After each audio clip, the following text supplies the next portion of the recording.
Hi! Hi! నమస్తే. ఎట్లున్నారు మీరంతా? సో, నేనెక్కడికి అడవుల్లోకి వెళ్ళిపోతున్నాననుకుంటున్నారా? కాదండి. మనం వైజాగ్ టు భద్రాచలం వెళ్ళే రూట్‌లో ఉన్నాం కదా! ఫస్ట్ పార్ట్‌లో.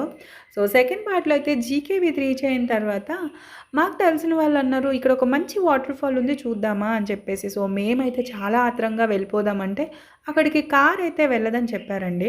సో, కారు వెళ్ళటం లేదు కదా! బండి ఎవరినైనా అడిగి వెళ్దామని చెప్పి అక్కడ ఒక తెలిసిన వాళ్ళుంటే బండి తీసుకొని వెళ్ళామనమాట. సో, ఇవి మొత్తం చూస్తున్నారా? ఇవంతా కాఫీ చెట్లనమాట. సో, నేను మా ఆయన్ని అడిగాను, "కాఫీ చెట్లు కదా! ఇవెప్పుడు పండుతాయి? ఎవరైనా తీసుకోవచ్చా? వాళ్ళే తీసుకోవాలా?" అని చెప్పి. సో, మా ఆయనయితే చాలా వెటకారంగా, "ఇవి నువ్వు తీసుకొని ఇక్కడే ఉండు. నేనైతే వెళ్లి చూసి ఇంటికెళ్ళిపోతా" అని చెప్పేసి అన్నారు. "ఓహ్! నేను కూడా వస్తున్నా ఆగండి" అని చెప్పి మళ్ళీ అయితే ప్రయాణం స్టార్ట్ చేశామనమాట. దారి ఉంది చూసారు. ఇంక ఈ దారిలో ఎప్పుడు రావద్దు అనేటట్టు ఉందనమాట దారి. ఫుల్లుగా రాళ్ళు, రప్పలతో నిండిపోయి ఉంది. ఇవన్నీ కాఫీ చెట్లండి చెప్పడం మర్చిపోయాను. పార్ట్ 2లో కూడా మీకు చూపిస్తా.